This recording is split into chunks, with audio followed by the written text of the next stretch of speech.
अस्सलामुअलैकुम नाज़रीन, मेहरान टीवी में बहलीकार मां हां मुबशर सोलंकी। सबका पहिरीं हिकु नज़र हेडलाइन ते। टैक्स इख्तियारियूं बिना नोटिस जे कंहिं बि जगह ते छापो हणी सघनि थियूं। वफ़ाक़ी आईनी अदालत सिंध हाईकोर्ट जो फ़ैसिलो बरक़रार रखी छॾियो। फ़ैसिले ख़िलाफ़ अपील रद्द। वफ़ाक़ी आईनी अदालत पंहिंजे फ़ैसिले में चयो आहे त पार्लियामेंट टैक्स इख्तियारियुनि खे कानून लागू करण लाइ वसी इख्तियार ॾिना आहिनि। टैक्स अमलदार कंहिं बि जगह ते छापो हणी सघनि था। छापो हणण लाइ टैक्स ॾींदड़नि ख़िलाफ़ अॻु में को केस हुजणु लाज़मी नाहे। पाकिस्तान स्टॉक एक्सचेंज में ॿाड़ाई। कारोबार जी शुरूआत ते 100 इंडेक्स 1 सैकड़ो हेठि किरी पियो।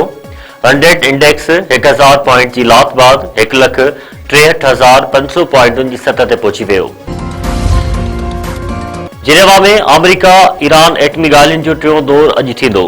ईरान जो परॾेही वज़ीर अब्बास इराक़ची ॻाल्हियुनि में शिरकत लाइ जिनेवा पहुची वियो। अमेरिका जी नुमाइंदगी ख़ासि एमसी स्टेविटकोफ ऐं जेरेड किशनर कंदा। अमरीकी परॾेही वज़ीर मार्को रूबियो चयो आहे त ईरान फ़िलहाल एटमी हथियार न पियो ठाहे, पर एटमी हथियार ठाहिण जी कोशिश करे पियो। ईरान बैलिस्टिक मिसाइल प्रोग्राम ते ॻाल्हियुनि लाइ तयार नाहे। मिसाइल प्रोग्राम ते ॻाल्हियूं न कयूं त ईरान लाइ मसइला पैदा थी सघनि था। नायब वज़ीर आज़म इस्हाक़ अॼु सऊदी अरब रवानो थींदो। दौरे दौरान वाधारल मग़रिबी किनारे में खयल क़दमनि जो जाइज़ो वरितो वेंदो। इस्हाक़ डार जे सऊदी अरब जे इख्तियारनि सां मुलाक़ात जो बि इम्कान। नबी सर्वे जो कुंवार ऐं नौजवान मुबैना तौर इज्तिमाई ख़ुदकशी करे छॾी।